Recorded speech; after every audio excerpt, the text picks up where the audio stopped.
This is a podcast from comedianscomedian.com.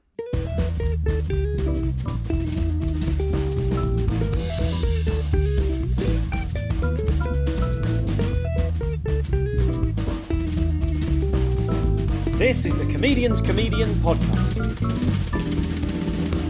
Hello and welcome to the show, and indeed Happy New Year, Happy New 2017. What better way to start this year, which I think is either the 5th or the 6th year of the Comedian's Comedian podcast. I can't be bothered to look it up, and I'm terrible with dates, events and things that have happened. But what better way to start the year than with a fabulous in-depth conversation with the incredible Welsh anecdotalist, collaboration fan. There's some fascinating stuff on word choice here and about how his persona differs when performing in Welsh or English. He's just an absolutely brilliant comic, and I'm sure you're going to love hearing from him. This is Elis James. I wanted to be in sitcoms. I went to write sitcoms, and someone in a pub said that they get a lot of their talent, producers do, from the stand-up circuit. Is that right? Yeah, so you should think about doing this. And he was working as a stand-up in London, but he's from Cardiff. But I'd never been to stand-up before, so I put myself down for an open mic night, and then I went to the Cardiff Glee. And I remember the bill. It was Alistair Barry, Gavin Webster, Kerry Marks, and Steve Williams. Okay. So obviously, anyone who knows about the circuit knows that's a really good bill. And I'd never been to comedy before. And Alistair Barry walked on, he was comparing, and he instantly asked the person in the front row if they were together or what they did for a living. And I had my hands gripping onto the chair because I thought, he's just improvising. And then the guy said, I'm a teacher, and his wife said, I work in data entry. And he had stuff on that. I thought, oh my God, how did he know that I was going to be a teacher and that she was going to work in data? I thought, the man's a shaman. The man's incredible. And then he asked if there were any locals in, if anyone in from the valleys. He had stuff on that. I thought, he's not even Welsh, but he's got this stuff. And then he asked a couple, I don't know, he would have asked them how long they've been together or whatever, just normal comparing stuff. And obviously Alistair's a very good compare, and he had gear on it, and it just knocked my socks off. And I thought, why isn't he on television? Why aren't Parliament talking about this guy? He should be in the papers. This is incredibly evocative, and I think this will sum up. I know there'll be people listening to this who, like me, remember that phase of their own comedy awakening, and there'll be people listening to this who haven't had that yet, and people who are having it, who had it at the gig they're driving home from tonight. Yeah, that's so important to remember that at one point it seemed magical and impossible. Absolutely extraordinary. And then he did some prepared material, and then he did some stuff about Welsh road signs, and I just thought, he's going to be Prime Minister or something. He can do it all. And then Gavin Webster came on and was amazing. I thought, why isn't this guy on telly? Yeah. This guy's also amazing. And then it was an interval, and then Alistair did more crowd work, and by this point I'm now absolutely beside myself. And then he brought Steve Williams on, and he was local, and he had good stuff on Newport and Cardiff, and I thought, why is this guy not in the Western Mail? Why is he not on BBC Wales? Why is he not on Radio Wales? And then Kerry came on and was amazing. I thought, why is this guy not on telly? Why are these four guys not on telly? So then I did my open mic night, and it was in a pub, and it was dreadfully set up. Did you, travelling to that open mic night, did you expect that when you got there it would resemble the Glee concert? I didn't know what to expect, actually, because I'd never been to open mic music or anything. Okay. But this was an open mic comedy night, then? It was, yeah. Okay, and it had just started, and it was an embryonic version of something that's still going in Cardiff, actually. So I turned up, and I had about 10 minutes, and we can come on to this in a bit, but I thought, well, I was the funny person at school, I was the funny person at university, and I was temping in an office, and I was making people laugh, and I thought, so what makes them laugh? Which I think is probably the wrong way round. Okay. So I thought, well, how did I used to make the townies in school laugh, or the townies in my hometown? How did I make them like me? And I thought, I thought it was probably quite crude, actually, looking back. It wasn't really me. But I thought there's going to be more of them than the people who are interested in the stuff I'm interested in. So I had this set, and I did 5 or 6 minutes, and a bit of beginner's luck. And there's a certain charm to someone trying it for the first time, I think. So it was all right. It was fine. But the adrenaline was such, because I'd never done any performing, that I didn't sleep at all that night.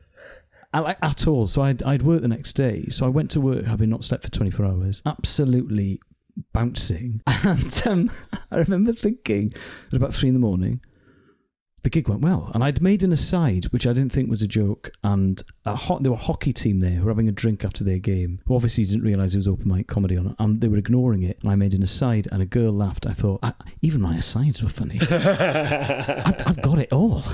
So it was about 3 a.m. I remember thinking, right, Jeff Green, but I haven't seen him on telly for ages. I think he's moved to Australia. Joe Brand, Eddie Izzard, but he's sort of in films now. Lee Evans is in films. Baddiel and Skinner, well, they haven't been on telly for a little bit. Jack D, Jack D's still going. Roy Chubby Brown is he's a different circuit. Bernard Manning, I think, has Les Dawson died? The 4 at the Glee, I thought, I'm like the 13th comic. I thought, obviously there was the three who are on tonight. I thought, that's 16. I thought, I'm the 17th comic. There has to be room for a 17th comic. I was thinking, if I'm as funny as I was tonight, February? I'll be a millionaire by... Now, surely, if I'm the 17th comic, Britain can probably sustain 20 comics. So then I went back a month later or something, and the second one went quite well, actually. But there were more acts on the bill. I thought, all right, I'm the 21st comic. And then a month after that, I thought, okay, I'm the 25th comic, but I'm still fairly confident at this stage. And then someone said, do you work for Mirth Control? I said, no, what's that? He went, it's this guy called Jeff Whiting, and he runs about 120 gigs up and down the country. Look at his website. And suddenly I realised if he could service 120 gigs, there must be hundreds, if not thousands of comics. And then the maths went from being in my favour to being dead against me, and it was horrendous. And then I had a bad gig as well. I had my first really bad one, a real shock, and I just thought, it's never gonna work. The kind of naivety that you're describing. 25. That's the embarrassing thing. But I couldn't think of more than about 15 comics, because I was like, Alan Davis, well, he does Jonathan Creek now. He doesn't really do stand-up anymore. And I just couldn't think of... I thought Rob Bryan does Human Remains and Marion... I couldn't think of... You're someone who, like, you've got a degree, you've got an MA as well, I believe. I'm not saying, like, how can you possibly have thought that from the point of view of you must be an idiot. Well, what I slightly want to challenge you on is, it seems to me that representation of yourself as this naive idiot is something that I consider very Ellis. That's a thing you mine very effectively for comedy. And how true to the actual you that was turning up for those gigs is that? Well, that story is funny and heartwarming, and I believe it's true, but come on, how true is that? It was pre-live at the Apollo, so there was almost no stand-up on television, and the stand-up on telly, it was probably 7 or 8 comics. It was pre-Mickey Flanagan and Rod Gilbert and Greg Davis, and all the comics live at the Apollo made famous. I think it was before Mock the Week, or certainly I don't think I watched Mock the Week. And I think I always loved sitcoms. That was a thing. So as a teenager, I grew up in a town that was very devoted to underage drinking, but I started puberty quite late. Okay. So even though they'd serve anyone, they drew the line at me. And so I had to stay in. That was the thing. And so I watched a lot of comedy, but it was all sitcoms, because BBC Two in the 90s was Red Dwarf and Alan Partridge and Brass House on Channel 4, but they were, the Fast Show, and I really liked Shooting Stars. So stand-up wasn't really a thing that inspired me as a teenager. It was, if you talk to someone like Sean Walsh, he grew up watching Lee Evans and Dylan Moran, and I didn't. It was Coogan. It was all Coogan and the group Coogan was a part of, who did the day-to-day primarily. And so I just didn't know very much about stand-up. And I thought it was just this really small niche thing. And it wasn't until I heard about Mirth Control that I realised that it was massive. And then suddenly I'd fallen in love with it. I jumped feet first into it. And then it was daunting but kind of exciting, because I realised that it could be my job, and I really hated my job. And I thought, well, if this is just my job and I'm not on telly, that's absolutely fine, because it means I'm not working in an office. What was because you work in Welsh as well, you're one of something like 7 Welsh comedians? I think is that an accurate sort of I number? Reckon there's probably 10 to 15, I think. Of those 10 to 15, how many tonight could do an hour in Welsh? Well, S4C have recently started giving hours to people, and they've got this showcase thing for Welsh talent now. So Noel James and Tudur Owen are probably the 2 that you will have heard of. Yes. Dan Thomas as well, you might have worked with Dan. Yes. And Noel's been doing gigs in Welsh probably for as long as he's been doing them in English. But it is a tiny those five scene. basically. Yeah, and then who've got an hour or two that they could do it. Yeah, and there's comedians like Stefan Allen, who you might have worked with. Stefan. And he does it in Welsh as well. But it is a tiny. There's also a scene of people who do gigs only in Welsh who don't really perform in English. But again, if you add them all together, it's a bit like Welsh rock was in the late 70s when there was 9 bands. Okay. Okay. So it will grow hopefully into something much bigger. So what was, in terms of like your discovery, that taste for stand-up in the very early days for you, did you consider doing it in Welsh? Was Welsh your first language? It is my first language. It's the language, but it's the language I would speak with my parents and my sisters, and it was the language I went to school in. But growing up, I think I worked out the other day that the nearest comedy club would have been Jester's in Bristol, which is 120 miles away. Okay. So no clubs, but occasional sort of... I talked to Stefan a little bit about this. He sort of said there's an audience for Welsh comedy. There is now. I'm talking about when I was a teenager. Sure. I think he suggested, I'm not quite sure what time period he meant, whereby part of the audience for Welsh comedy are people who are happy to see the language be spoken in public who aren't necessarily comedy fans. Oh, there's absolutely that. And in the same way that I knew people who'd buy all Welsh language records to try and support the scene. Yes. There were definitely... I did an hour on television on the Welsh Channel 4 S4C last year, and I wrote it from scratch. It was completely different to any of the stuff I did in English. So I did a mini tour beforehand just to work the stuff up, and it was 13 previews. So if you were working in English, you would do probably 30, 40 previews, Edinburgh, you'd tour it on your own, and then you do 2 nights in London, and they'd get the best stuff from both nights. Whereas I had 13 gigs, and then the record, and I was going to get one stab at it. So 13 gigs to non-necessarily regular comedy club audiences. Oh, yeah. So I turned up in a miners' institute, and there were 10 people in a committee room, sat round a round table, but that's one of my 13 gigs. So if that was an Edinburgh preview, I'd pull it, but it was too important. Okay. So is it fair to say that the description of you starting off and thinking, like pre-hearing about Mirth Control, there's only 20 comics in the world, that's a fairly accurate description of you as a Welsh language comic? Yes, that's true, yeah. I mean, the thing I noticed from doing the Welsh gigs was there hasn't been very much, if any, comedy on SLC, or if it is, it's really geared towards old people. And there isn't anything modern of the kind of stuff that Noel does or I do or Tudor does. It's all really geared towards my grandparents' generation. And because I'd done stand-up for 11 years... and I'd done, 3,000 gigs in Edinburgh shows, and I'd been to Australia and all that sorts of stuff. I was of an English standard, what I was doing was modern as well. And the other really exciting thing with Welsh stand-up is that Noel does what he does in English in Welsh, so he sort of twists and plays with language. Yeah. And Tudor has got a very different on-stage persona to me. So what I do, it's slightly more observational than in English, and it's much more nostalgic.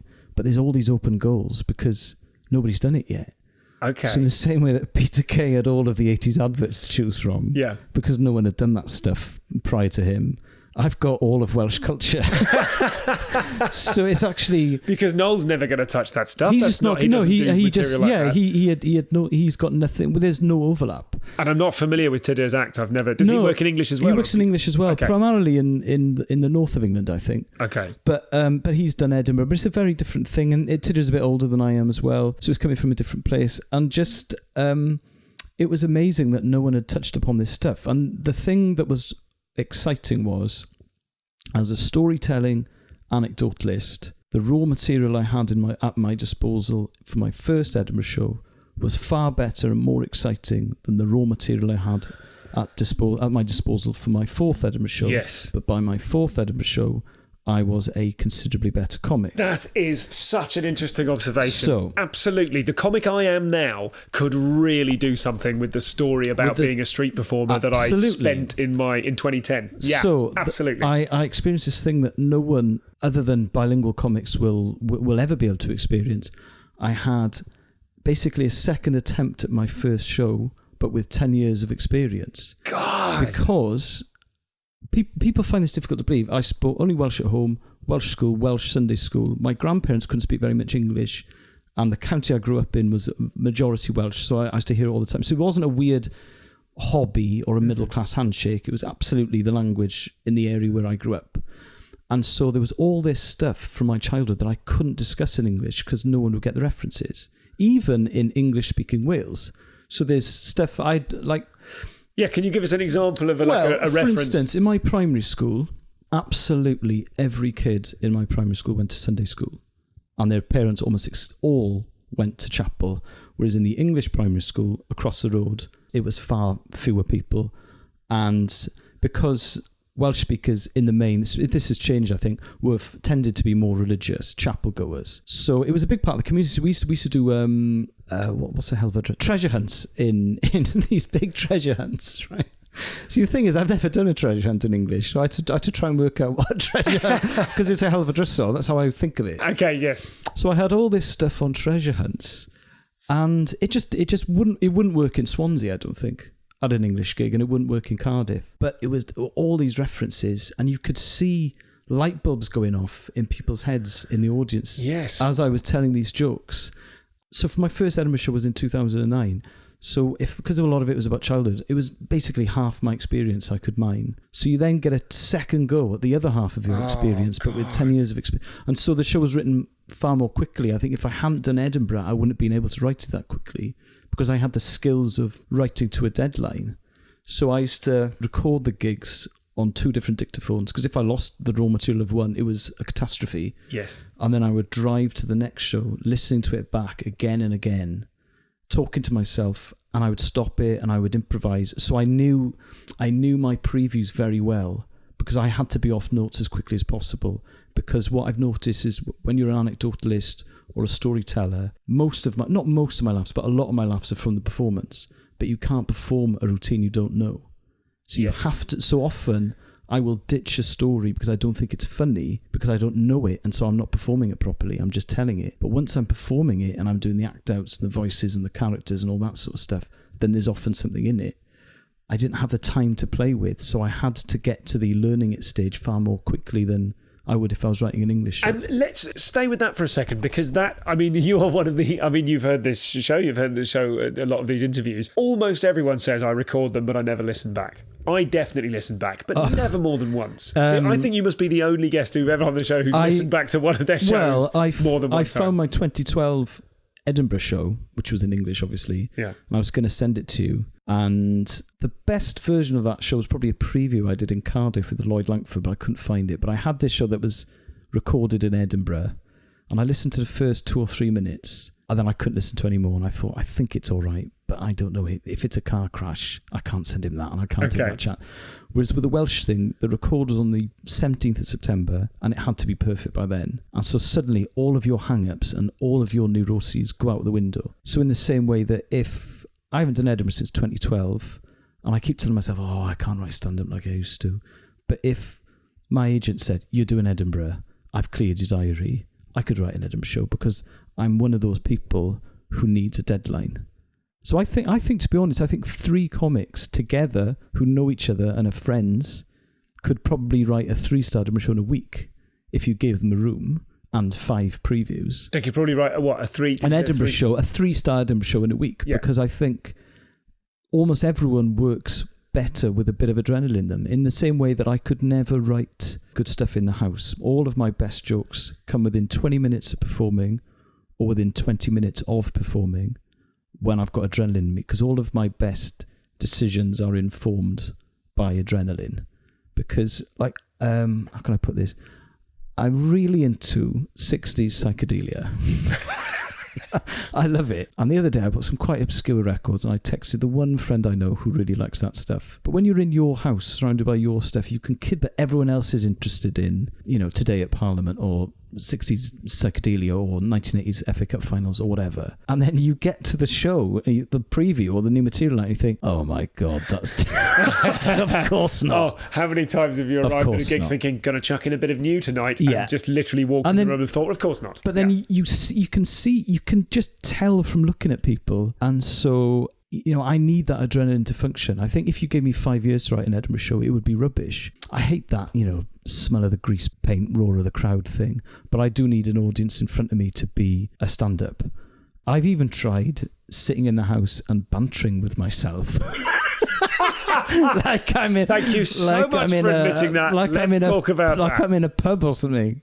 Because also, I hate the myth that stand-ups are all these weird auteurs and we should do everything on our own. I love collaborating. I've been in sketch groups and I've written in sketch groups, and being in a room with another comic or another two comics, that's the funnest part of comedy, bouncing off each other and developing an idea together. I hate the idea that we're all like in our garrets wearing 3 coats because we can't afford to have the heating on at a typewriter. I think that's not. I mean, some people function like that, but I don't. I'm quite a social person, and I would like. I just like writing with other people. It's much more the fun. difference between thinking of an idea on your own and wondering if it's funny, and then doing that and immediately asking the person next to you who's a trusted friend whose opinion you respect, and then they say, and they just say one little tweak on it and it sends you off down a completely different path. Why would you not want to work with The king of this is Henry Packer. If you take anything to him, he will give you an angle that is from such a bizarre place, and suddenly it will be a great routine. And it's just one fresh angle, and he is so good at that. Yes. I saw his Edinburgh show this year. Did you see it? No, I didn't. His most recent show was a kind of quite a very Packerish kind of cartoon involving elements of cartoon and a story. One of the characters in it, and apologies Henry for butchering this, but one of the characters in it was I think he was what's it, like a bone, not a chiropractor, the other one. A podiatrist, no, an osteopath. That's an osteopath. But I see the way you went there. It was an osteopath, and in order to preserve his perfect alignment, he only ever did things symmetrically. And that is just like, I could literally, you could put a gun to my head, I couldn't come up with that. Yeah, no, he's, I did the Comedy Zone with him in 2008, and I got to know him really well, and I used to watch his set every night because it made me laugh so much. And spending time with him socially, he's the funniest person and that was another thing I loved about comedy or getting into stand-up was I suddenly met a lot of people more talented than I was. And that is, if you don't have hang-ups about it, is exhilarating. And it was just fun.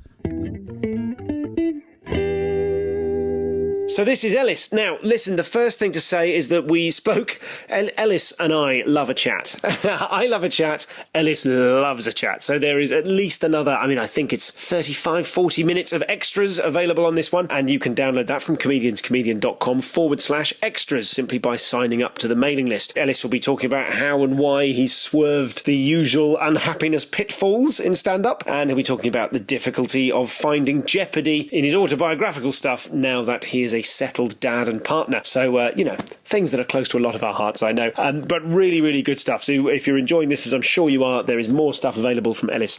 comedianscomedian.com/extras. Now, before we get back to Elis, I'm on holiday at the moment, but I'm getting back from holiday soon, and then a raft of really exciting stuff is happening. Obviously, the 23rd of January at Soho Theatre sees Elis James and John Robbins join me for a sort of triple pod smash special live show where I'll be interviewing them both at once, specifically about their brilliant Radio X radio show, and I'm fairly certain that's sold out. There were 4 or 5 tickets left just before Christmas. I'd be staggered if it hadn't sold out, but you might get a return. Leg it to sohotheatre.com, where you can also find out the dates, but not yet the guests, for the other Comedians Comedian Soho specials, which are on a couple of different months, non-sequential, but all coming up in the first half of next year. I've done it the first time. That's like the first time you write 16 instead of 17. I mean the first half of this year. So more stuff from Elis, more stuff in the extras. Come and see Elis' show. There's so much on at the moment. Listen, I'm going to talk to you about the slightly emotional post-amble for such as the waffle been rebranded. I'm going to talk to you in the post-amble of this show about that one, so I won't say anything about that then, apart from thank you if you're anyone that responded to that, as hundreds of you did. I'm really, really staggered by that. Thank you. But I just wanted to read out, if you'll indulge me, some of your thoughts on An Hour, which was the Christmas gift, the much-touted Christmas gift that I uploaded. Basically, I uploaded my show, the last touring show, not the one I'm touring in the next like 3 weeks from now. That tour begins. Not that show. This is my Edinburgh show from 2015, which I toured in the spring of 2016. It's called An Hour, and Here are some things that people said. James said, I want to talk about the current state of my knees after part of your show. I can't remember what it was now. It made me lose the power of my legs and I stumbled down quite heavily onto the floor laughing and whimpering. Lol. Now, you don't need to put lol there, James. But thanks, man. I've physically made someone fall over. That was a good start. That was one of the first reactions I received to that show. Paul says, I'm not one for imithering strangers. Imithering? I mean, I know mithering, but imithering? Is that a typo, or am I just not as genned up on Mancunian language as I thought I was? He said, I thought I'd say thanks for the Christmas gift of your hour stand-up podcast. On the back of this, I'll be booking for your Manchester date in 2017. That's exactly how we want it done. Julia says, wanted to say thanks for the recent bonus episode of your stand-up show. This is sweet. Julia says, hard to know how to say how much we enjoyed it without sounding patronising. That is not a thing that troubles me. Patronise away. If you love the show, please tell me. She says, we'd already discovered your other stand-up show online in the summer. Tickets have now been purchased to see you live in May. Oliver says it's effing hilarious. I've changed that bleep. He said fucking, but I changed it, made it sound nicer. Toby said, I loved every minute, made my day. Chris says, as a pod listener since show 8, can I say how much I enjoyed listening to the latest one? A really top-rate stand-up set. Andrew says, wank off the Milk Monkey, genius. And you will, of course, have to download the album itself to get into that. Excellent Spaniard Paco said, your secret gift is probably the best thing anyone's ever given me. Now that's too much. That's too much, man. Come on, get some better friends. That's my advice to Paco. David says, loved an hour, thanks for putting it up. Adam says, I've listened to your podcast, but I haven't heard any of your stand-up. You're now my favourite comic. I mean, again, come on, get out more. I'm good, right? But thank you, I appreciate it. And finally, a little thing from Andy. Thanks for the gift this morning. This is a different Andy, there was one earlier. Thanks for the gift this morning. As it's the season of goodwill, I would like to return the gesture. He gave me a little donation. He said, this is not for the podcast, but more for the stand-up show. Whilst I believe the podcast has a value, I just want to respect the amount of effort you put into a 1 hour show and help fund the day job too. Hey, Andy, good point. I'm not soliciting donations for the stand-up show. Some of you have very kindly said, oh, you know, this is what I would have paid for a ticket or what have you, and you've sent me little donations. I've written some sizable ones as well. Very much appreciate those. But if you would like to pay, if you missed the thing, if you're new, if you're listening 5 years from now and you missed the thing, then on my website, you can discover the album in a lot of different places. But if you buy it at comedianscomedian.com/shop, then that links directly to my page on Bandcamp, which I think is comedianscomedian.com Bandcamp, comedianscomedian.bandcamp.com, but I'm not sure. The point is, go via comedianscomedian.com/shop. I get the best return. I think it's cheaper there for you, and I make more money than if you buy it more expensively somewhere else. Do you understand? More money. I mean, like £3.82 per copy, I think, but you can pay more if you like. So if you missed it, then please feel free to purchase a copy, and if you received it and emailed me to say thank you, or simply if you enjoyed it privately, thank you so much. I loved making that show. I loved performing it. I've got so many happy memories of that Edinburgh run and the tour, and I did my first interview this year for the spring tour only a couple of days ago with Becky Golding in South Bristol, and I know she's on episode number 32, so hello Becky for several years from now. She's catching up, and I did an interview about the tour, and she said, oh, that's a lot of dates, it's something like 55 dates, how you including some Australian dates as well. She said, how are you feeling about it? And I was like, whoa, yeah, it's a lot of dates, right? That's a bigger tour as I've ever done. That's like doing slightly more than 2 Edinburghs in a row, but thank God I love the show. It's such a fun show to do, and I have so many exciting experiences of performing it, of tweaking it as you go. There's all of that stuff for me to find, There's like the show it was at Edinburgh by the end of the beginning of the festival. There's the show it was by the end of the festival. And then there's the show it will be on day 1 of the tour. And then there's the show it will be on the end. There's just so much to explore and play around with that. So that's all of that. That's a thank you for. I've just been wanking off the milk monkey there. Many apologies, and apologies for apologising with it via a reference to a thing only some of you will understand. But I gave away teens of thousands of copies of that. So thanks for listening to it. That felt like a really good thing to do. So that's all of that. If you want any information about the tour, which I've banged on about enough, but it's comedianscomedian.com/tour. But if you are in any of the following places or near any of the following places, you can come and see me. A very quick list. Joker's Comedy in Southend, Lighthouse in Poole, Gulbenkian Cafe in Canterbury, the Criterion in Leicester, the Hawth in Crawley, Comedia Brighton, Excess Malarkey in Manchester, Whelan's in Dublin, Exeter Bike Shed, the Widcombe Social Club in Bath, Harrogate Theatre, Birmingham Glee, Fruit in Hull, Henry Tudor House in Shrewsbury, Hen and Chick in Bristol, Stand in Glasgow, the Stand in Newcastle, Hilarity Bites in Darlington, the Leeds Wardrobe, the Melbourne International Comedy Festival, yep, I'm officially announcing that, the West End Centre in Aldershot, the McCunkle Comedy Festival, the Northampton Royal in Derngate, the Junction in Cambridge, the Lescar in Sheffield, Chapter Arts in Cardiff, Hemel Hempstead's Old Town Hall, Warwick Arts Centre in Coventry, and then culminating in a full week in the downstairs venue at the Soho Theatre in London at the end of May, beginning of June. So that's a lot of stuff coming up. If you're near any of those places, comedianscomedian.com/tour. Come and see me. Bring 5 friends. Got a lot of tickets to sell. Let's get back to Elis. So let's just stay with this idea of your concern about relevancy, because you sent me that link to that very, very funny story, which I don't think I'd heard before, of paintballing on a come down. Right, that yeah. bit that you did on Dave's one night stand. Yeah. And we were talking about that, and you said that you didn't think that you could write anything like that again, or you were concerned that you couldn't, because it was to do with, it wasn't the comedy of a dad. No, it was a young person who could go out and get trolleyed. And if you're an anecdotalist or a storyteller, you live and die by your reveals and also by the jeopardy in your story. And the more settled your life becomes, the less jeopardy you have. So John Robbins, who I do the radio show with, is the most punctual human being I have ever met. So when he was late for one show, we thought he was dead. So we called his girlfriend, and because we thought he must have died. And you started the show as he was camping in, and you were texting him and stuff. That was a Whereas if I episode. was late, it's Elis is late. No one thinks that I've crashed a car. People think I've got up late. Okay. And in my 20s, I was single for most of my 20s, so I used to go out a lot and I used to get drunk, and I was a complete idiot and I was constantly late. And when you're living your life by those margins, things go wrong, and things going wrong, that is funny. And being single is funny. So this, most people want to see it, obviously, but as a précis of that paintballing routine, which is available on YouTube if anyone wants to have a look at it.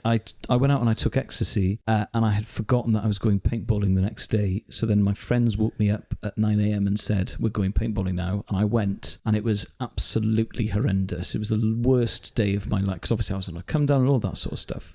And it was a fairly easy routine to write because you've got all the jeopardies there. Yeah. And then because I was there all day, and I was there with groups of people I didn't know, and the instructors are a certain type of person. If you go paintballing, you'll know. That allowed me to do different characters, and it allowed me to go off on tangents, allowed me to do observational stuff about the people I was with and the instructors, and how absurd paintballing is when you live a sort of a cosseted Western 21st century existence, how ridiculous the idea of simulating war is with paint. So it allowed me to do all these things, but then you get to a certain age and you get tired of people rolling their eyes at you because you fucked up. So you get tired of audiences, or do you mean in your real life? So in my real life, pull yourself I together. got tired of people going, yeah, well, of course Elis is late. Unrolling their eye, well, of course he hasn't done that. Of course he hasn't filled that form in. Of course he hasn't got travel insurance for the gigs he's doing in New Zealand. Of course he hasn't. And then you get to a stage where you think, well, actually... I have. So but when you sort your life out... You get into fewer scrapes because you've sorted your life out. You get into fewer scrapes. This tallies really... I think this is very interesting because I said on the podcast a while ago about a really useful writing... Not an exercise, but like a little sideline thing to do. When you're writing, Pete Dobbing put me onto this. You keep a tally chart at the back of the book in which you're writing. Every time you think to yourself one of your negative things that's going to stop you writing, like, I've used up all my stories. Yeah. You think... I'm congratulating myself on that. I've another tick, and you literally have a column marked. Right. You know, I've used up all my stories. Or you have a column marked, I just can't do this. Or a column marked, I can't concentrate on this today. And so rather than ruminate on that negative thing, you just put a thing in the tally and you get on with it. Now, I'm sorry, I'll let you interrupt me in a minute, otherwise I'm going to forget my thread. Because one of the things that I think most frequently, one of the biggest columns for me, one of the most frequently filled ones, is... You're too handsome. Well, never bothers me. One of the columns for me is I'm a problem solver. I don't get into scrapes. When things go wrong, go wrong, I fix them. That's who I've always been. Yeah. If my car gets a flat tyre, I enjoy setting the timer. I time myself as to how quickly I can solve the problem and get back on the road. Okay. So that is I think to myself, or I used to, that is the opposite of a stand-up comedian. This is why I'm no good. So it's fascinating to hear someone almost corroborate that idea. Well, don't get me wrong. It's a much more pleasant life. It is a far less exciting life. The enemy of material. I know where my passport is, and that is telling 25. It could have been absolutely anywhere when I was 25. I know where my driving license is. I could tell you in one email who provides my home insurance, but I didn't have home insurance. I didn't have any of that stuff. I just didn't. It didn't seem relevant, or I just didn't know anything. But when you're bouncing from one crisis to another, which was what my 20s was, it is easy to write material then. So what I would do is the Welsh language show, the interesting thing with being bilingual is that I have a slightly different personality in Welsh to what I do in English. And my onstage persona was different. So you have a different personality? Yes, I'd say so. Okay. You've got to explain further about what you mean by that. For instance, there's this thing called the Eisteddfod. Is one of you really angry? The Eisteddfod is this big cultural festival where people recite poems and they sing songs, and it's quite old-fashioned. It's the biggest youth cultural festival in Europe, and we were forced to do it at school, and I hated every second of it. My two sisters loved it and performed for years, and we used to traipse around the country watching them. And they would sing in choirs and things, or mini choirs of 7 or 8. And they did it because they were with their friends. And I now, as a 36-year-old, understand that they were just hanging out with their mates and getting the adrenaline performing, and it was just a bit of fun. Whereas I was this NME reading, Melody Maker reading, quite sneering teenager. I just thought it was uber lame. So I was always taking the piss out of that stuff. And then because I think I'd done a lot of stand-up in English in England, all of the marketing around the Welsh show is that he's a popular British comic in English and now he's coming back and doing a show in his first language. And it allowed me to be quite sneering and damning about stuff and say, this is rubbish, in a way that I probably wouldn't in English. And I was probably higher status, I would say, in Welsh than I was in English. Okay. Because I'd moved away and I was taking the piss. Within that culture, even if you physically hadn't moved that far, you'd moved away and come back. Yeah. So you were here to tell everybody. And also a lot of the first 5 minutes of that show were the gigs. There's no real Welsh language circuit yet. There will be, but so the gigs, I did one gig in a shop. And there was no mic or anything. And I turned up and the manager of the shop was like, oh, looking forward to having you. And I said, great. I said, so where's the stage? And he went, no stage. And I said, where's the mic? And he went, well, there's no mic, but I thought you could just lean against the till. But I had to do the gig. And I said, how many are we expecting? And he said, an absolute definite dozen. We are definitely getting a dozen, possibly 13. So, but they were all bar a couple of examples. Aberystwyth Arts Centre, that was a good one, and the one in Carmarthen went well, and the one in Swansea. But barring a few examples, it was a real hodgepodge. It was probably like doing stand-up about 30 years ago when it was a nascent thing and there was only about 20 comics. Okay. But as someone who worked in Australia and New Zealand and England and all sorts, it allowed me to go, come on, Wales. And Welsh people will have the piss taken out of them by a Welsh person. Yes. So I was higher. It allowed me to be higher status. So going back to that story, the paintballing story, you mentioned that as a storyteller, you live or die by your reveals and by your jeopardy. Yeah. Now, I get what you mean from the jeopardy. What are because people can, if super nerdy fans of this show, which is all of you, can go and watch that on YouTube on Dave's One Night Stand. And what for you are the reveals in that piece of material? Well, spoiler alert, I turned up without any money because I was awake at, I was asleep at 8:58 and then I was in the car by 9:01. So I only had a t-shirt on and it was raining and I only had a pair of tracksuit bottoms on and I didn't have any money, and you've got to pay for your bullets. So I couldn't even pay and that's for it. true. So You said because my mates are bastards. So I didn't have any bullets, so I couldn't. So they even made you go back, paintballing, and no one would lend you. That was like being a kid again. So I couldn't shoot it anywhere, and this doesn't make it into the routine. But we were told at the start, you're not allowed to shoot someone from point blank range because that's potentially dangerous. So if you go up behind someone, you say surrender, then you say surrender, and then you're out of the game. You walk to the dead zone. The language of it is absurd. The dead zone, cordoned off, bit next to some barrel. And I was hidden behind a barrel in the rain, clutching a redundant gun, and then a bloke came up to me on a stag do and he went, surrender. And I hadn't been listening during the initial sort of lecture, so I just said, I don't know what you want from me, which allowed him to then shoot me in the back from about. And just everything kept going wrong, and my mask steamed up because it was raining and I was hungover, so I was breathing heavily. So I was also blind. So what work did you need to do? I mean, is that story maybe a bad example of the craft of storytelling because it was all there for you? A better one, actually, is when my friends were about 18, they decided to go carol singing to make some money. I'm far more familiar with this bit. Yeah. I've seen you do this many times. So they decided to go carol singing to make some money, but it was way too early. It was September or something.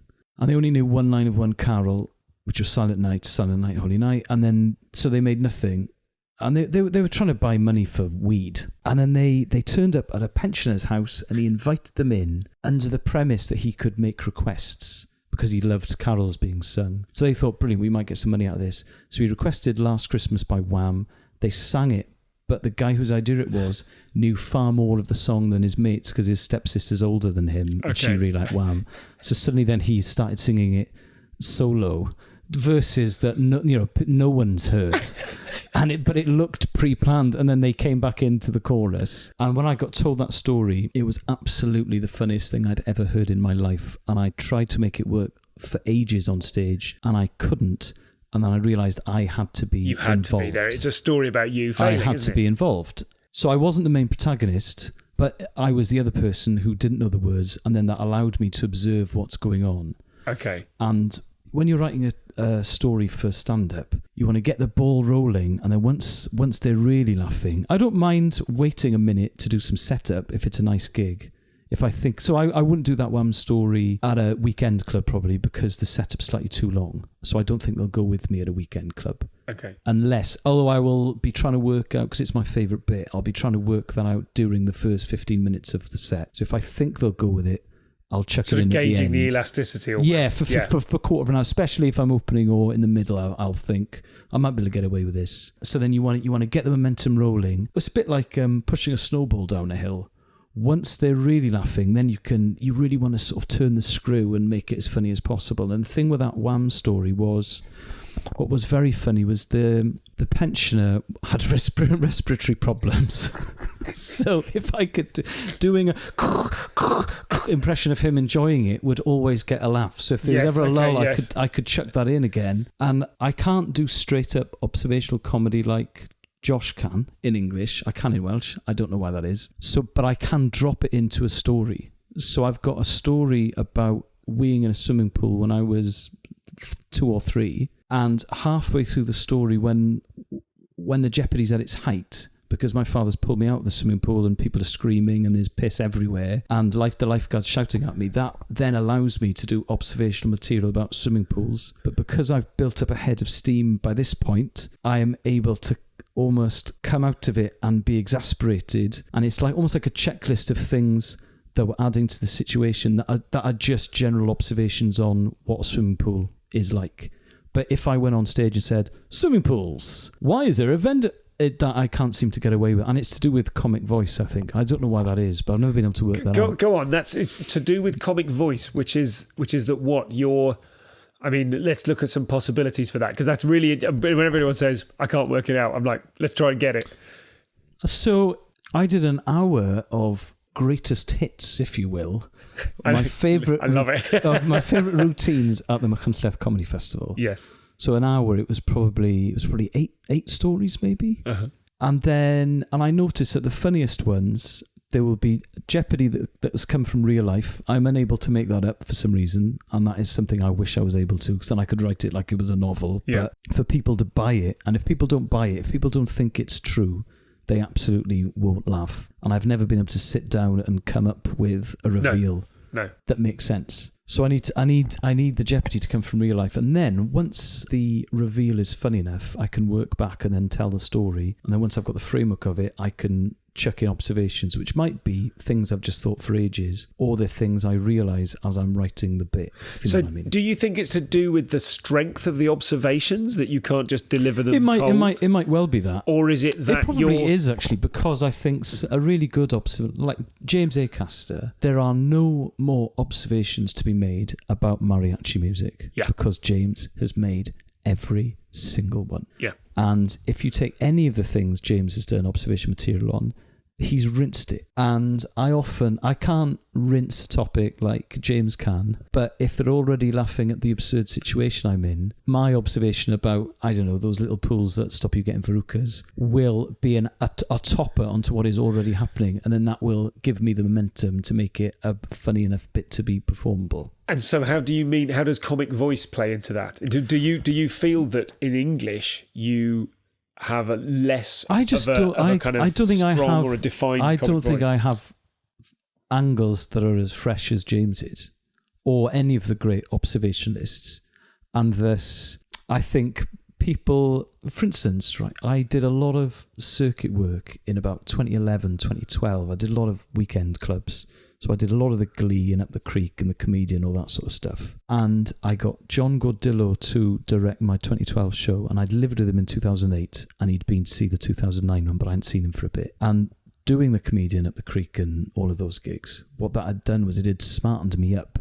So I was going on at Edinburgh wearing the clothes I would wear to do the Comedian on a Saturday night. And John came to the first one and he said, what are you doing? You look like you're going on a date.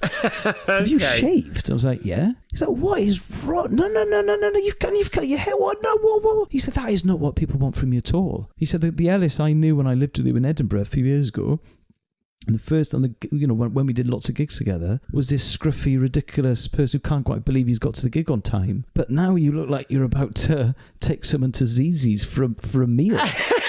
What is this? And it hadn't occurred to me. And I think one of the challenges for writing material in the future is that because I've settled down a bit and I know where my passport is, I don't really know what I should look like. Yes, that's interesting to have come across. I don't know what clothes I should wear anymore. A touchstone for who am I? Because the other thing is, like any young parent, and also because I'm quite laid back, my default setting is it will be fine. And occasionally I mess up because I think it will be fine when it doesn't, and actually she needs to eat and she can't stand there because it's dangerous or whatever. But it's difficult to do that stuff because if an audience think you're putting your kid in danger, they don't laugh. They think about calling social services. And so I wrote after she was born, I wrote probably 30 minutes of stuff. Some stuff I thought was really funny, but if the jeopardy was on the baby rather than myself, then it's not funny at all.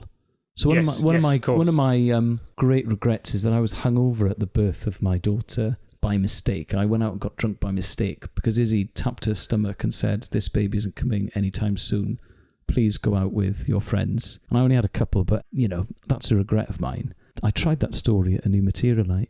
And especially the women I found thought, oh, that's great. So she's 9 months pregnant and you're in the pub. And even though it was very funny for my friends, I don't think it's a performable routine. I got happy slapped in a shop by 14-year-old girls, one of whom was in a wheelchair. And I cannot make that funny on stage because I don't know, I've never been able to work that out.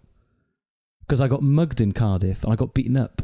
But that I can make funny. So is it to do with who the victim is? So if you got happy slapped in a shop by some girls, does the wheelchair make it not funny? Yeah, because I remember I don't lose my temper very often, but I did lose my temper and I chased them. But as I was chasing them, I was thinking, what am I going to do if I catch them? They're 15-year-old girls who've obviously done it for a day. What do I have available to me?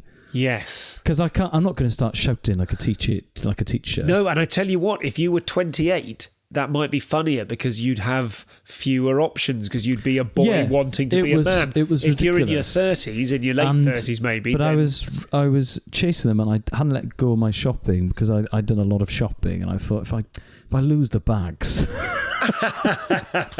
if I lose my trolley, this is going to be a nightmare. I'll have to go around again. And also, it was quite half-hearted because I'd realised quite quickly I didn't have many options available to me. And then one of the friends caught me up on a wheelchair and said, "What are you going to do if you catch them?" And I was like, "I haven't got to that part yet." Okay, well that's interesting. That voice that you did just then, that moment, that is a very Ellis thing, and it's in a lot of your stand-up. I think that is like a small neurotic, or not neurotic, but a put upon man, angry but powerless. Because I'm physically small as well, so it's difficult for me to show my temper without looking absurd. So when I do that voice, because if I was, 6'5", then me losing my temper is a completely different ball game, but I am 5'6", so when I lose my temper, it's sort of hilarious, unless I've got a weapon. Just to get really specific on the writing, something that I noticed from one of your bits I saw on YouTube in the last week or so, you used the word seldom on stage, and it suddenly struck me that you're the only comedian I've ever heard or could ever imagine using the word seldom on stage. And I just wanted to talk about your use of language. Right. And earlier on you described something as doggerel. And I thought, I can imagine you saying doggerel during a routine as well. Talk to me a bit about one that. of my favourite things to do, this was a lot of fun in Welsh as well, is I will occasionally write out a routine longhand and then I'll put all the words into a thesaurus. Ooh, here's the good stuff. And the thing with a thesaurus,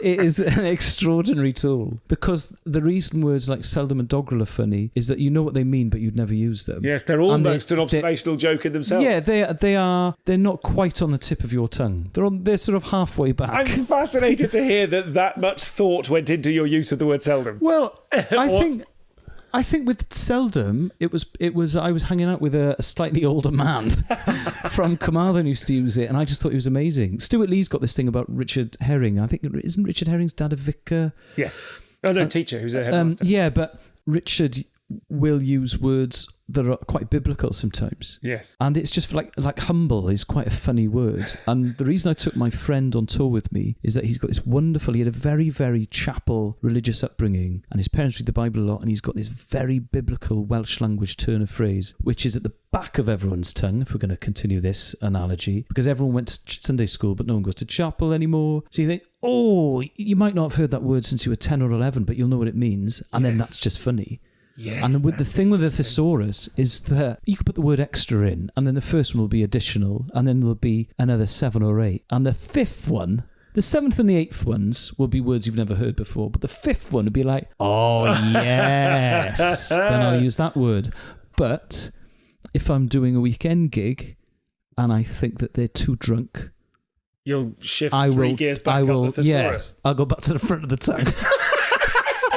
And I can do that because in the same way that you modify your speech depending on who you're talking to, I think we talk differently on the radio show to how I would if I was doing a radio show on a different station, because I think Radio X listeners will buy into it, and certainly at the live gigs they did. And John absolutely doesn't hold back. And I think the exciting thing with the tour was it allowed us to use those words, because they're not, I'm not talking about Chaucer or Shakespeare. They're 21st century words. They're just not your first port of call. It's funny you should mention Chaucer.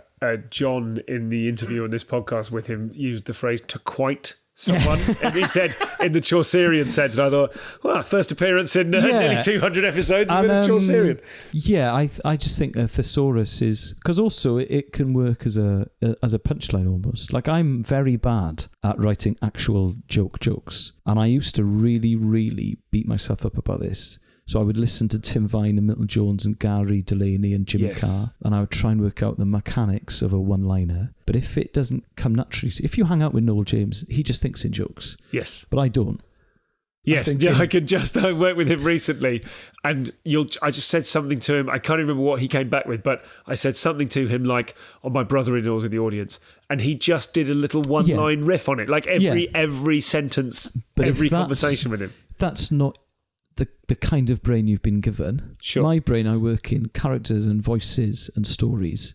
Like Robbins loves reading poetry, but I loved reading novels. Like, I never read poetry, but he will do that to relax, and he'll read T.S. Eliot to unwind, whereas I would read a novel. And it's just a slightly different way of... your brain is wired. If you don't think in jokes, but then you try and teach yourself how to do it, the jokes you write are absolutely rubbish. Yes, of course. Yeah, And then I think every non-one-liner comic has tried to find out whether they're a one-liner But then comic. I thought, what's the point? Because Billy Connolly never told jokes. He's just a funny guy in the pub. And I thought, well, if that's me, then that's me. I just need to get punchy. You can always make an anecdote or a story punchier. And I agree. What tools would you use in the first instance if you were like, I've got a bit of a... Like, have you got a thing at the moment, say, just to bring it right into now? The thing with a story is... What are you toying with at the moment? People don't laugh if they're confused, and people are confused if they don't quite understand the setup. So your setup has to be very, very clear. The situation that you are in, or your friends are in, or your daughter is in, has to be made very explicit early on so that everyone is on board. Or once they're on board, they will usually go with it. But you need to make that process as short as possible. And if possible, funny. So when I used to do Late and Live, because... Which is a late night gig at Edinburgh. It's the latest like late starts night. At 1 a.m. or yeah, and something? it ends at 4. So the last Edinburgh I did, I was closing Late at Live occasionally. So you're on stage at 3:30 and they are hammered. Yeah. So to try and keep their attention, it is too late. Yeah, absolutely. I've done that gig many times. I used to really love Spank, because Spank starts at 11 and they are as drunk, but it is 4 hours earlier in the evening. So what I used to do with Late and Live, and I used to do this when I used to do jonglers and highlights as well, was I don't mind doing a bit of crowd work. I would often not invite heckles, but I would invite stuff to happen in the audience, because I'm fairly confident I could deal with it. Because if you're as drunk as they are at 3:30, then we've got problems. Yeah. But if you can't deal with someone who's that drunk, then you've got problems as a comic. So I remember the last Late and Live I did, there was a South African bloke who'd been the centre of attention, and he'd been a very irritating heckler, and everyone had to deal with him. So I think I pretended to invite him on stage, and I got everyone to cheer whether she'd be on stage or not. So that's waking everyone up. And then I invited him on stage, and I told him that he couldn't come on stage, and that was funny or whatever. It was quite cheap, actually. But still, I was sort of playing with him and toying with him, because he wanted to be played with, but I was confident I could make it funny. And if I was getting laughs, that would get everyone's attention. So then after about 10 minutes, I was doing 15 minutes, I said, right, you've got to sit down now. And I think I made everyone give him a round of applause. And because it had worked, I then said, if I tell you a 5-minute story, will you listen? And then they all cheered. And then it's like resetting the gig to 9 o'clock. So when I used to do jonglers and highlights and stuff, because they can be quite rowdy, I used to try and engineer a mini happening, and then I would sort of ask, is it rope-a-dope or something? Is what some comics call it, and then I would ask for a bit of leeway to tell a longer bit. That's a boxing expression, and I don't know what it means. Muhammad Ali in, was it The Rumble in the Jungle? He was leaning against the ropes, knowing he could cope with a lot of blows to the body. You let them wear themselves and thus out. Let George Foreman wear himself out. Okay. And then he won in the 10th or something, because he had plenty of gas left in the tank. But the problem with that is it's very tiring and high risk. So sometimes, and I will freely admit this, it went very, very wrong. And sometimes I would always just try and do my set, but it was a thing I knew I could do at the rowdier gigs if I had to. But I never really enjoyed doing it because it's high risk. And I did used to think I would sort of just prefer it if you listened. Because why are we doing this? You've all paid, but you've got to play the gig you're faced with. What are you doing now in terms of stand-up? What material were you doing on tour with John? Well, were you doing tried and tested the tour with stuff? John was all stuff that was based on the show. Okay. So I would go out and I would do 2 minutes of crowd work, and then John would have his very big introduction. Yes.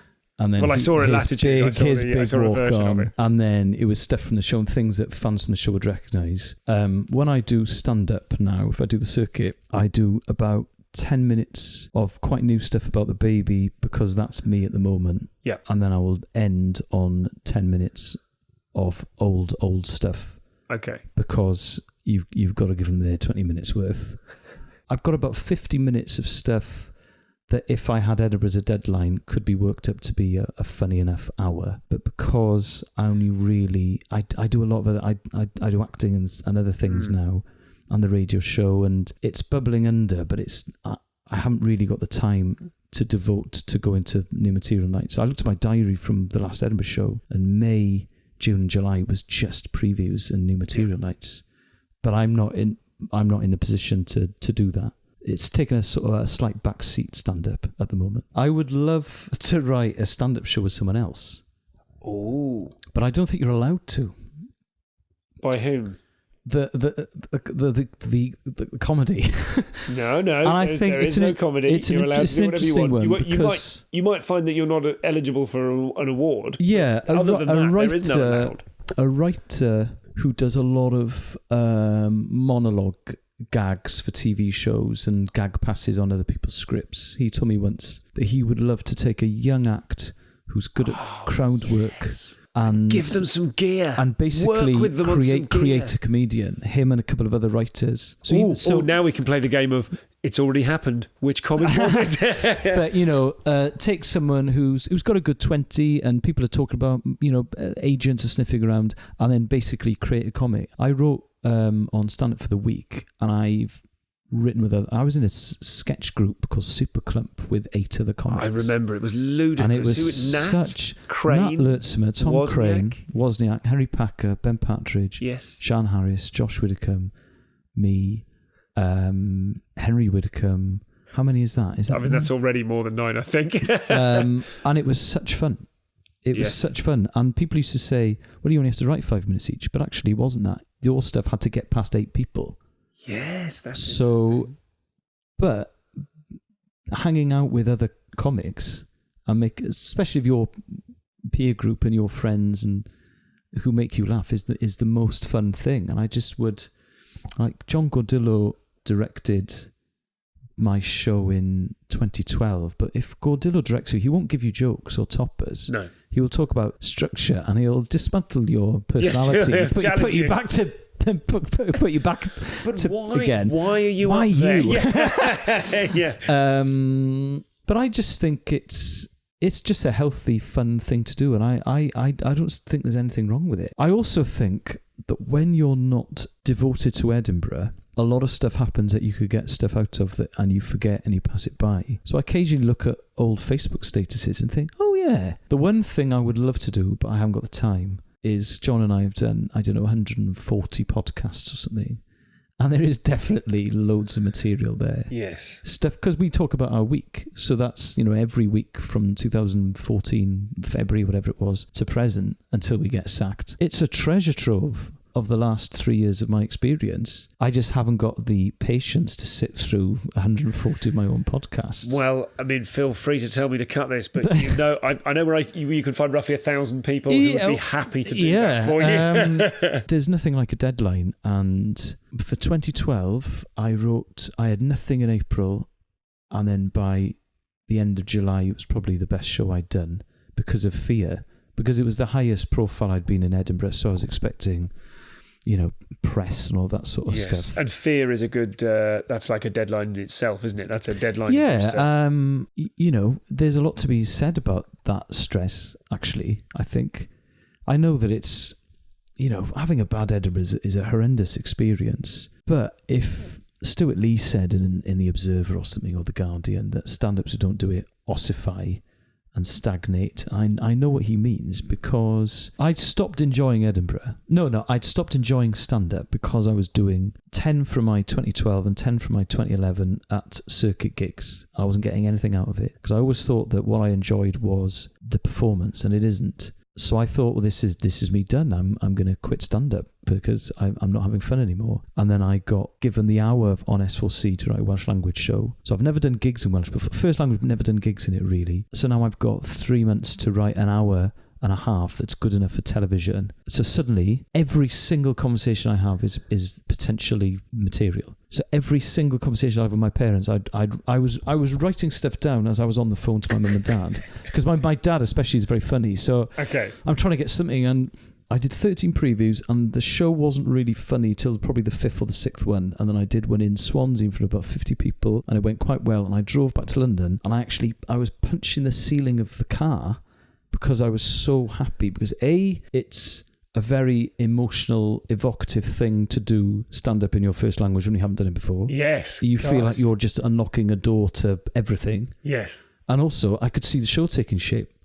And I came off stage and I shook hands with the producer and he said, we're going to be fine, we're going to be fine. That was great, we're going to be fine. And I said, how long was it? He said, you did 1 hour and 9, we're going to be fine. So I drove back, it's about 3.5 hours, and I was beeping the horn. Yes! Because I thought it's going to be fine. Okay. And I've just come up with this hour. And then the next one was, it was in Felinfach, which is a very Welsh-speaking part of Wales, and they've got a theatre devoted to Welsh language stuff. So it had sold out. And that's where a lot of my family are from. So I knew I could push certain buttons. And again, I drove back to my mum and dad's house, punching the roof of the car, thinking, this is it. And by that stage, I was thinking, well, if I'm a stand-up, this is what I'm meant to do. You're meant to turn over stuff.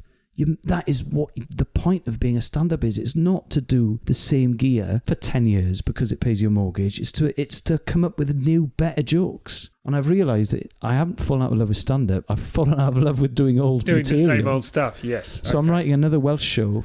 And I've got this iPhone note that I back up because I'm in my 30s, not in my 20s. And it's just every idea. So I haven't done the first preview yet, which will probably be in Machynlleth, but it's this huge document. And then I will work on that in the run-up to try and work out which is the most performable stuff. And I think the key to that is that my daughter has such a different upbringing to the one I had.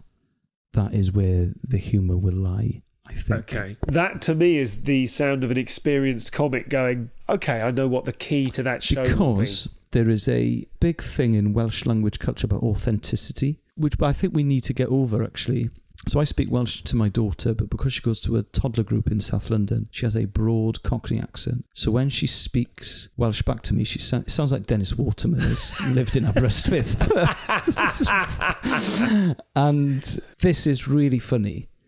And it's quite funny in English, actually. I've done it in English at New Material Nights, but in Welsh, I can see, I'm quite confident that's going to fly. And also, she has quite a very middle-class sort of toddlery upbringing. Like, she eats avocados and mango. I didn't try mango until I was about 25. And she goes to this thing called Fox Tots, where it's a band and they sing songs about the importance of brushing your teeth, and it's in a community centre in Penge. And she goes to soft play. Like, soft play didn't exist when I was her age. And I think the contrast of her life with my upbringing and what most people's upbringings were like in Wales is the key to the next show, because I will be able to talk about myself and her, and it will just allow me to bring in characters that don't usually get heard on Welsh language telly. So I think that's the key to it. And I'm more, because she's bilingual, she mixed her first sentence was a mix of English and Welsh. Oh my God. But then it's really funny. So her first sentence was,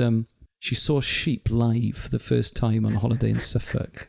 And Boyd is the Welsh word for food. So she went, "Hey, Baba!" at the sheep.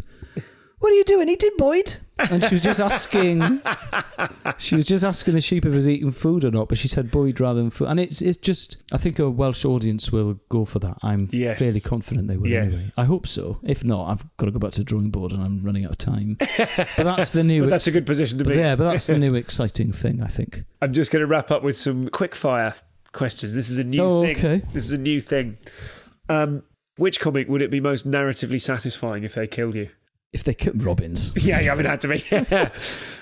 Which bit of someone else's, and it could be a one-liner or an extended bit or a story, which one bit do you most wish that you'd written? Well, I wish the character I'd come up with was Alan Partridge. Because it's the greatest comic creation of all time, I think. But as one bit, I don't know, there's too many. I love watching comedy. And also, I love watching my friends perform. So if you watch Henry Packer or Robbins or Josh Widdicombe, they're going to be really, really funny. And so I often sit there, and they've all got different skills to me. Or Acast. Like, I look at Acast and I just think, how are you doing this? Yeah. He comes up a lot on this show. Yeah. Specifically that sentiment. Yeah. Yeah, like I do lots of charity gigs with Dan Kitson, and he often won't have done stand-up for 3 months or 6 months. Yeah. And then I just think, you're different on I'll a never different forget scale. seeing him do a preview and arrive at the gig, and whilst getting ready to perform, tell a story about a conversation he'd had over the phone 2 hours previously for 40 minutes. And then say, and it was brilliant. Yeah. And then he said, we better have an interval actually, and then we'll do the preview. Yeah. Izzy, I used to do a thing called a committee meeting. We used to do a show at the Muni Arts Centre in Pontypridd every couple of months. So we used to write a show from scratch. And then we'd always get, just in case the show was bad, we used to get a headliner in case, just so people couldn't complain and have their money back. And we got Izzy to do it. And she wrote a song about Pontypridd. And it was just the right amount of observations on the town, which were cheeky enough to be funny, but charming enough to get away with. Yeah. And I did think, bearing in mind she's written that today, that is pretty impressive. What most holds you back? I was super, super bashful as a young act. And I hated calling for gigs and asking for gigs, and I was terrified of phoning off the curb for ages, and then I realised that it was just a man in an office. And oh my God, I remember trying to get downstairs at the King's Head, and my flatmate watching me call, it's Peter, isn't it? Yes, Pete Graham. Yeah, Pete Graham. I remember him watching me call Pete Graham, and the phone call went, "Hi, obviously you've got loads of comics to choose from, so you probably won't bother," and that's fine, because I'm coming from Cardiff, so you may as well get someone more local. There will be someone more local, but I've been asked to, if I can do a gig in London so people can see me in London, but it's absolutely fine if you don't want to be that person because you haven't seen me already. So, and he just put the phone down, and my friend was like, "What was that?" And it took a very long time for me to feel able to call people up and say, I'm a comedian, I can do this. Are you happy? Yeah, because I'm a homeowner and I would never have got to that stage without two things: comedy, because I was going nowhere, working in an office, and B, having a significantly more successful partner. I can really recommend that. I haven't dreaded work since I left a real job. It's all fun. It's all great. I'm not very good at corporates. I don't do them anymore, really, because I'm bad at them. And I don't do certain clubs anymore because I was bad at them. But in the main, comedy is a nice life. And you hang out with your friends. And it's also a complete myth that comics are dicks, I think. Yes. I worked with some complete twats in offices. But how many twats are there on the circuit? That's a good point. No one ever said comics can be real dicks. Yeah, compared to who? Well, yeah, I used to work in a gas pipe office in Cardiff, and my line manager was a balls out racist, and she used to sing racist songs at the desk. And I've never, I've shared lifts to gigs with other comics. That's never happened. That'll do us. Thanks, man. Great. So that was Elis James.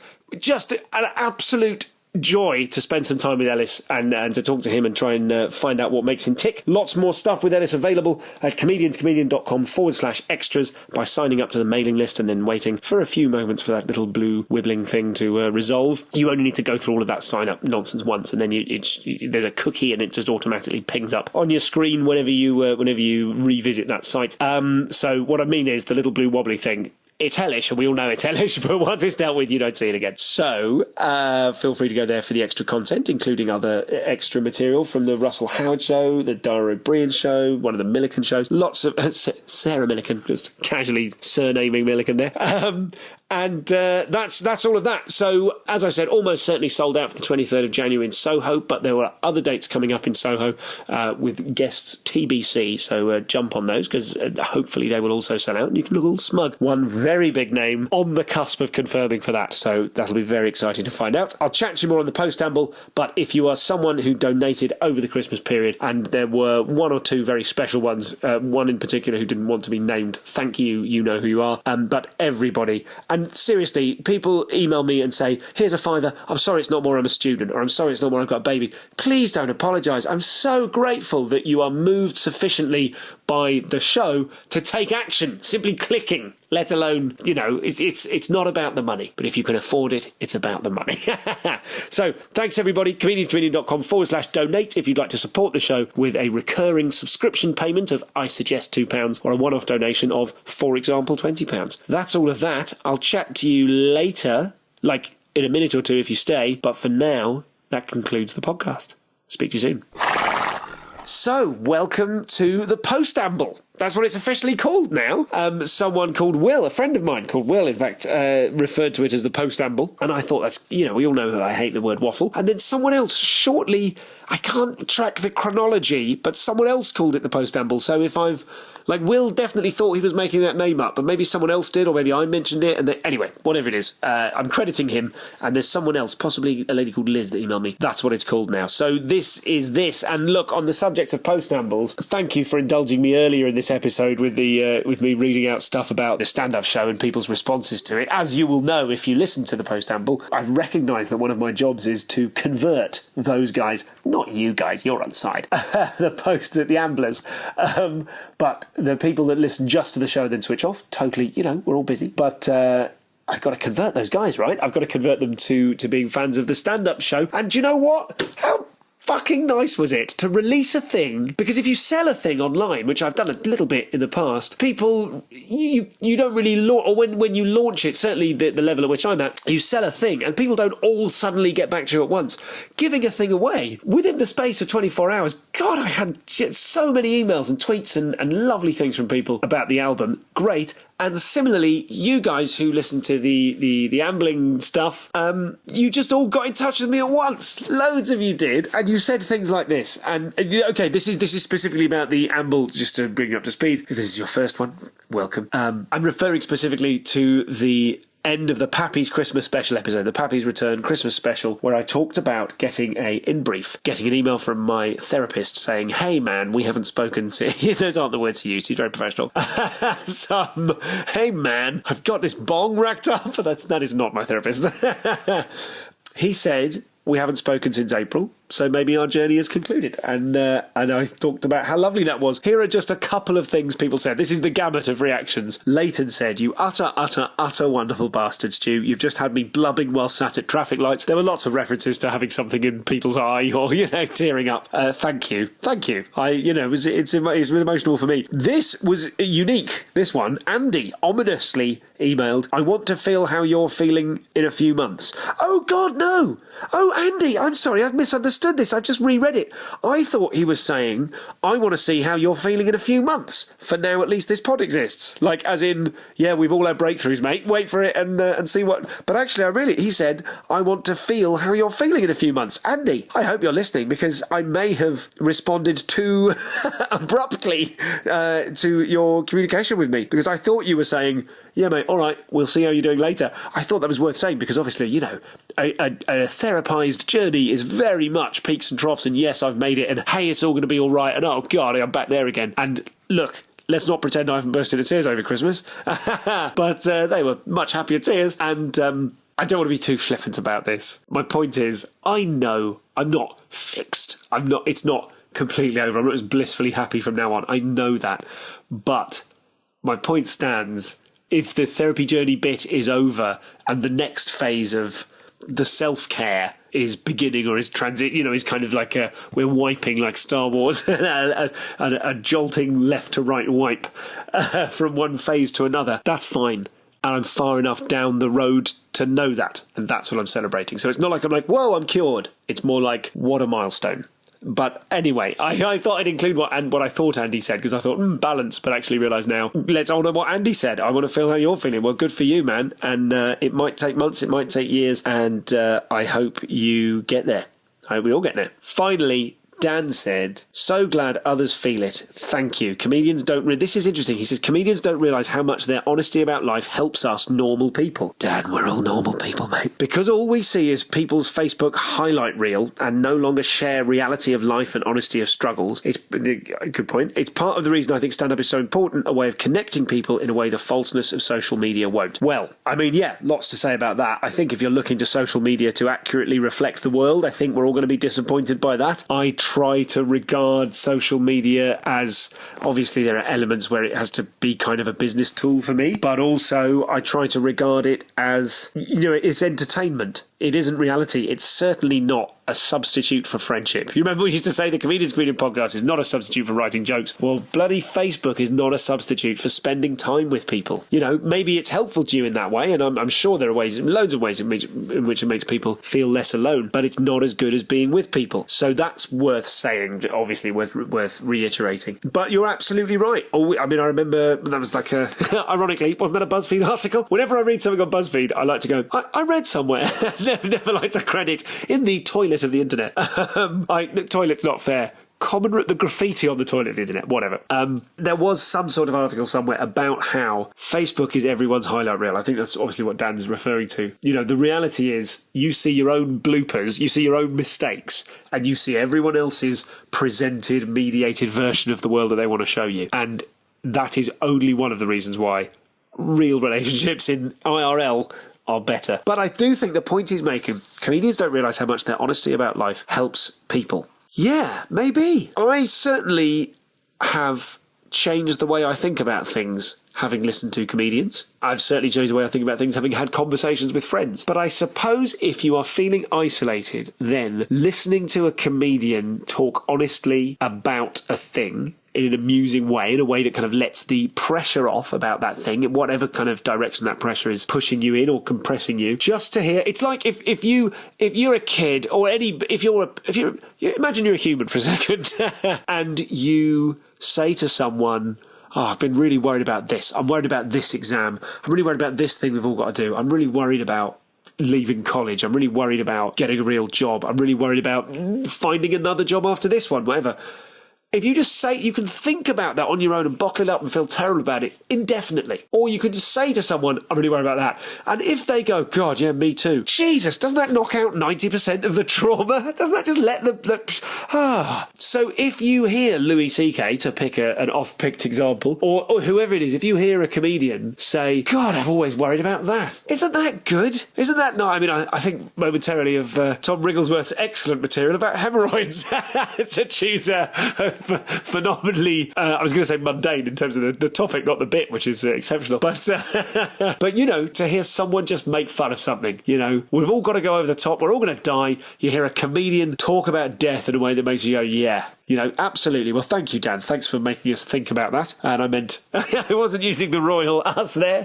Thanks for making. Do you know when is the Queen a hive mind when she uses the royal we? When she says we are very concerned about this. Maybe, I mean, she's a queen. Hive? Something? Is the Queen a hive mind? I mean, there are the components. Let's say, if you hear me doing anything on that in the Edinburgh show that I present later this year in 2017, if the Queen/hive mind makes it, then maybe I got desperate around June. Components of a joke rather than a joke itself. Last thing, and then I'll let you go. This is optimistic. I was doing some chores this morning. I think of the current touring show has got stuff about being a dad and have you finished all the jobs? Because I equate dads with doing jobs. Now I am one. God, there's a lot of jobs to do. And I was doing some jobs this morning and the baby's poorly. He's not serious, but it's, you know, awake all night coughing and wheezing. The experience of seeing your baby ill is so heart-wrenching, my God. I mean, morale was low. We're going on holiday for a week tonight. I'm recording this before it's released. We're going on holiday for a week and it's the sort of it's the calm before the crazy 6 months of touring and prepping in Edinburgh and all the rest of it. So that was odd. I tried to justify going on holiday then. Did you hear me? What a weasel. I'm obviously worried about it, but it's justifiable, right? Got family time. Morale was a bit low because of poorly baby. And this morning I had to do some hoovering and I had to cast out the Christmas tree. You know, hurl the Christmas tree into the street in such an unceremonious way. And I thought to myself, I felt so much better afterwards about, you know, the baby, perspective. He's going to be fine. We've just been feeling guilty because he's ill. Let's get over that. He's going to be fine. It's a holiday, valid. Let's go on holiday. It's going to be great. I realised that chores are actually morale tasks. Is that a good way of thinking about it? I mean, it sounds like a very fascist way of thinking about it if you assume the role of a dictator. What is it? The beatings will continue until morale improves. But it did, honestly, I'm so bad at getting around to doing things, to actually cleaning the oven. Oh, that's needed doing for 5 years. All of that kind of stuff. And actually, really, it's a small amount of elbow grease and you end up with an enormous boost in morale. Is that an idea? There's a scale of ideas, isn't there? Like, is that a bit? Is that just a tweet? Is that just a sentence? Was that worth saying out loud? Oh, that was half of thought, half an early morning dream thought. But anyway, I'm going to try and put that into my life more. Don't worry, that sounds like I'm going to go all happy clappy, and who knows where the journey will take us next. It's the start of a new year. Maybe by the end of this year the podcast will be 99% life hacks. Speak to you soon, guys. Look out for the Elis James extras stuff. You know where to find it, and I'll talk to you next week. Ta-da.